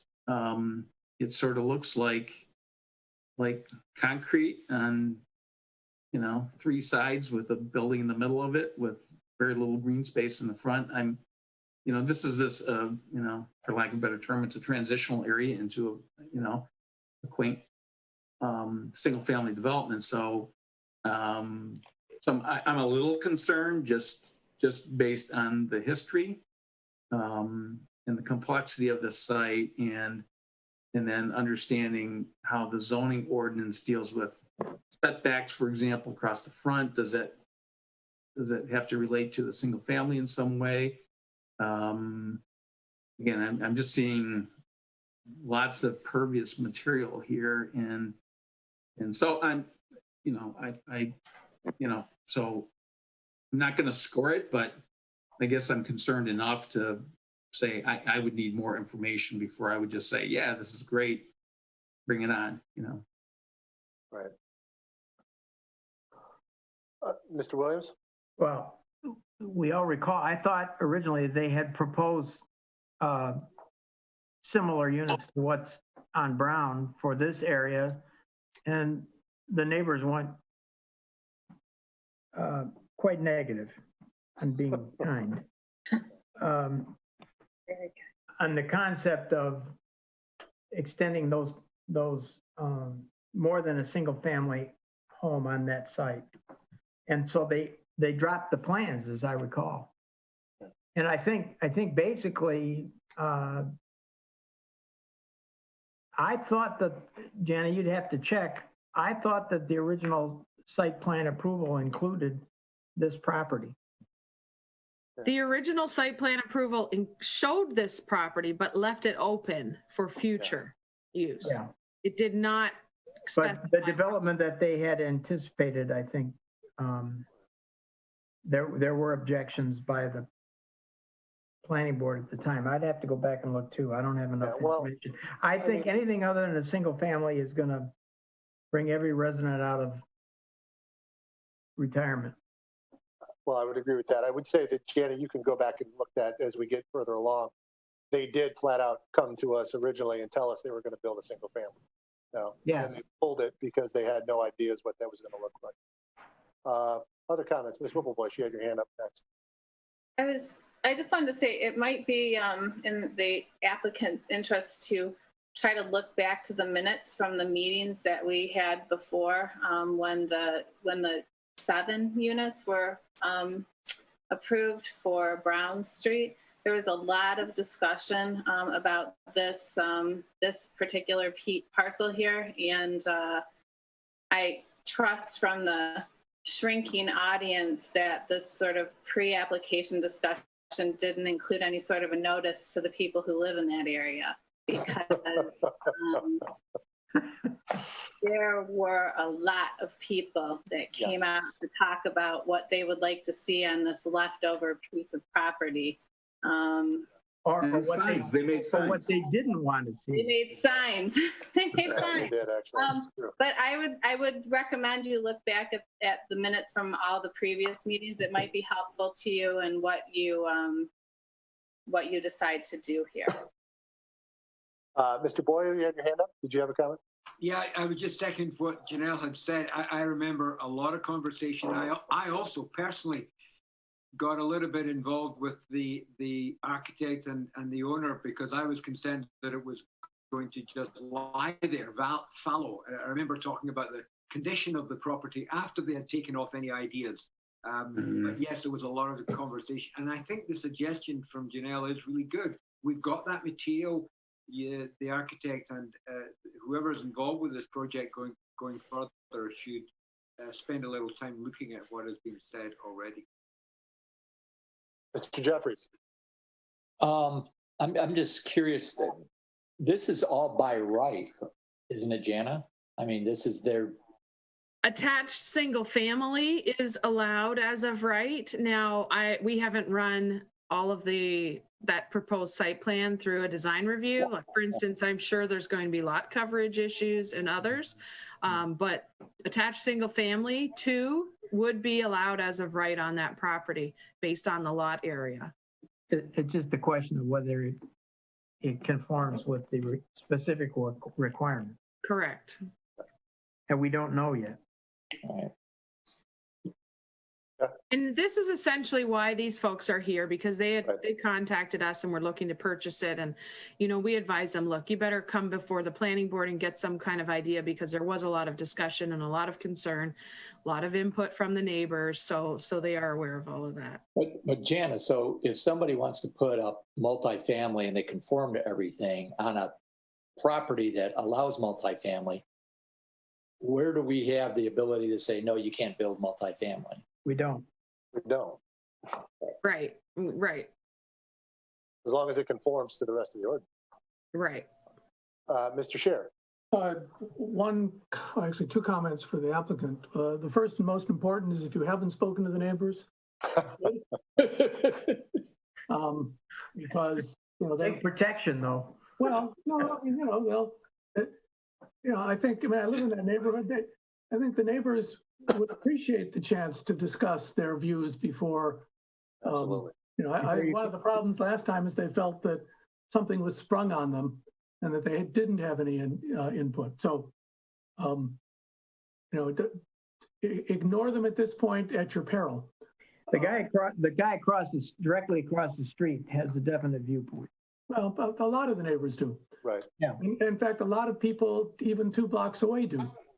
But the other is just my personal reaction is it's a lot of concrete and just a little bit of, green space. I don't know that you can make it fit the ordinance with that much, but I don't like that aspect of it. Okay. And then I'll finish up and then I'll turn it back over to you, Mr. Saraceno, but I echo the comments of my colleagues, particularly the last one, and then Mr. Kozak. It just seems like an awful lot. Again, you're doing due diligence. My memory is that the residents of that neighborhood felt duped, that there was a promise made and then taken away. So that has nothing to do with you, but as you're looking at this, it was very clearly presented to them as a single family home, and then all of a sudden it wasn't. And just take that for what it's worth. I don't know if there's any other comments from the board. Is there any other questions you have for us, Mr. Saraceno? Well, I wanted to answer a few questions and Sure. And just chat a little bit about it. To answer the one gentleman's question about the setbacks, we do have to conform with the front yard setback based on the houses on Watkins, and the elevation and the house itself, or the building, I should say, we're not going to make it look like an obvious duplex. We want to make it look like something that's very attractive for very high-end residents or pair of residences.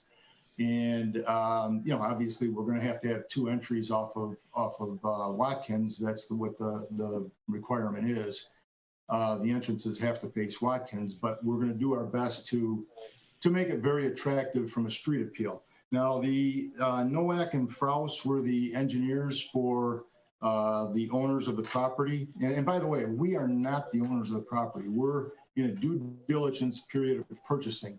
I don't want to approach all the neighbors until we become an owner of the property. Understood. We, in the building department, we have a very good relationship with the building department. building department requires us to always go to the neighbors, bring them a letter before we start construction. And I've done that my whole custom home building career. I'll bring a card, I'll bring a letter.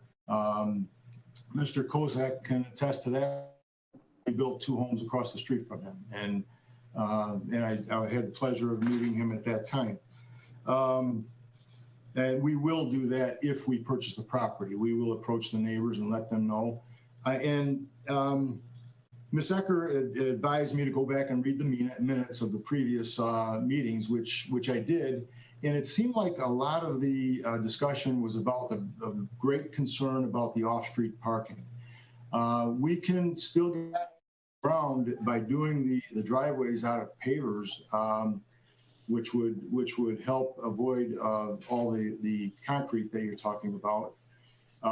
So there's things that we can do to make it work. We'd like to make it work for not only make it work for the R8 ordinance or the R8 zoning, but we want it to work for the neighborhood. We want it to, I mean, somebody can come there and build a 2-unit building. If we don't buy it, somebody else can come along and buy it and build a 2-unit building. And like you guys just said, you know, we're building within the zoning ordinance. They could make something that looks not that attractive. We're not of that mindset. We are of the mindset that we want to do something that will be like somebody mentioned, a nice transitional point between the commercial downtown and the townhouses right next door to the street itself. So I would think that we've got a very good attitude about how to do this. And we are planning on meeting all the requirements of R8. I don't know if there's a permeable ground or a certain landscape requirement. There isn't anything that you can read in the ordinance about it. But if there is, we will do whatever it takes to be able to achieve that. And again, we aren't the owners of the property. We're looking at buying it, and it's important to know that we'll be able to do this before we make this purchase. But if it, I mean, they're selling this property, and I think that we will do as good, if not a finer job than anybody else. Thank you very much. Any other comments from the board? Anything else from you, Mr. Saracino? No, I'd just like to know, I mean, I understand that the neighbors aren't crazy about it, but I understand, you know, you can drive in Birmingham and you can go down a street and you can see a duplex right in the middle of the street. I mean, there's several areas that are like that from the past. I know that you know, we're very particular about building in Birmingham, and you know, but if we're meeting the zoning, I don't want to, I would never say anything like the heck with the neighbors, but because we want to make sure that it's a nice transitional. And you know, if we don't buy it, like I say, somebody else probably will. And you may have this discussion over and over again. So and the unfortunate thing is they've given us a very short due diligence period. And so we're, you know, before we proceed in really diving into this thing, we just want to know that we can do it. And I think that, you know, if one of the biggest concerns was the off-street parking, if we can do the 2 driveways, the individual driveways for each unit, it's safer. Like Paul pointed out, if somebody moves in with children, they're not going to be playing in the neighbor's driveway or a driveway that's going to have twice as much traffic. The off-street parking places, the requirement for R8 is 2 per unit. Each unit has a 2-car garage in the back.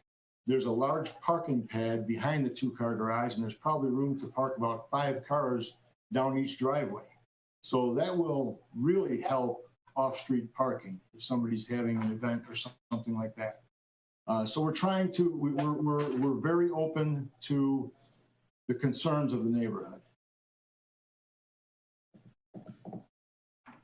Just, I mean, to sum it up for me, if by right, if it's zoned, and you know, for a duplex, and you're proposing a duplex, I can support that. You know, again, as long as you abide by, you know, setbacks, height, materials, you know, and in addition to it, as opposed to a single family home where the planning board doesn't get involved, you know, there are good planning standards, if you will, in terms of safety and access and, you know, again, I didn't study that, but, you know, maneuvering to be able to actually get in the garage and back out. And so, you know, so if, in my opinion, if you can comply, then go for it. So. I understand. Does anybody else have any questions for me or Paul? No, I think you heard our reactions, Mr. Saraceno. I mean, this is different because it has to come before our board. And as Bert said, if you meet the ordinance and you work with us to make sure that it's, you know, within the spirit and intent of the ordinance on all matters and good planning practices, you're going to get our support. You just have to realize that when you open it to the public in this course, particularly on a site with this history, there's a time element, and you have to make a decision as to whether or not that time element impacts your budget. You know, I've been in land development 25 years, and schedule matters. So only you can make that decision, and you know, it's not as simple as here's my building permit, let me go get it. There's a process we have to follow. So. Yes, sir. And it is our intent to make sure that we meet the zoning completely and try to please the neighborhood. Great. Wonderful. Appreciate everybody. Thank you very much. Thank you very much. Appreciate your time. Thank you. All right, board. Good work tonight. Gianna, any communications, administrative approvals? Please say no. No. All right. The answer is no. You're getting like Carson and Carden. I just know this is when Nick usually swoops in with something late in the meeting. Yeah. I resent that. But you know it's true, my friend. It's the first time anybody has accused him of being a swooper. Yes. Right. How about our agenda for February 10th? Master plan, correct, Dan? Master plan, correct. We'll be going over the neighborhood plans and circulation amongst and through and connecting the neighborhoods, Great. et cetera. So we'll have another presentation by Matt Lambert. Okay, wonderful. Wonderful. Any other business from the board? Any other comments before we wrap up? Seeing none. Thank you again. Well done. Good work tonight. And we'll call this meeting adjourned. Good evening. Good night, everybody. Thanks, everyone. Good night. Good night.